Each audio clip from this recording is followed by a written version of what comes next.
My friend the tree. You should have heard it. First there was a loud creaking noise and then a thud followed by a whoosh. Whatever could have happened? I jumped up from my typewriter. I was in the midst of writing a story when I ran to the window to see what was going on. There, right below my window, lay the great old pine tree. On going outside to examine the tree, I noticed that it had actually broken into half. The trunk had split from the middle. Years ago, such trees were a common sight for me when I was a boarder at a convent in Murray. It seemed such a pity for this particular tree had taken 20 years or so to reach its present size. And now, in one brief moment, it had become a wreck, only fit for firewood. It had provided shade for us as it stood tall, close to my house.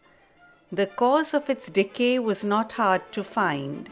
Right where the break had come, I could see the telltale signs of decay.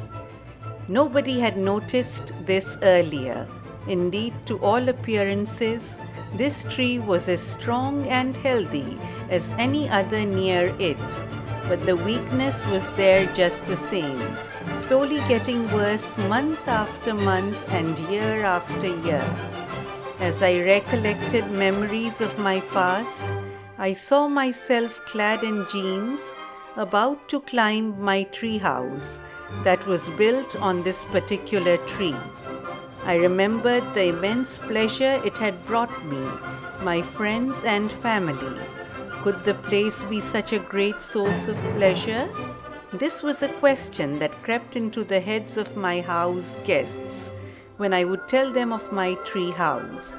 And then I'd take them there and they too went away convinced that it was. Experiencing the songs of the birds, the fresh air touching the cheeks, the sight of the sun and the moon made them all wish that they too had a place like this. As for my children, I had tied a hammock on the tree so that they slept well. Alas, it was neglect, sheer neglect, that had brought about the decay. I was too busy enjoying my life, and my husband was busy earning money for our family. Still, sometimes I talk to my tree. Maybe the wind whistling through the branches was my reply. Yes, I think my tree would respond to me this way. My question-answer session, as I spoke about it to the outsiders, seemed like my imagination going wild to them. As it now lay there, reminding me that it was only good for firewood, I became sad. My son, who was my best companion too, came to me. He had sensed my sorrow. My young man, my son, was a champion cyclist, and he rode around in the neighborhood.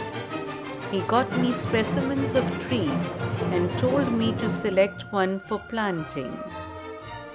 Such gestures of his in the circulars that my husband brought home, full of information from his horticultural society meetings, did make me feel a bit better. Maybe I too should start thinking about a new tree in the garden. One day as I took my early morning walk, I saw a small plant staring at me from the base where my tree had once stood.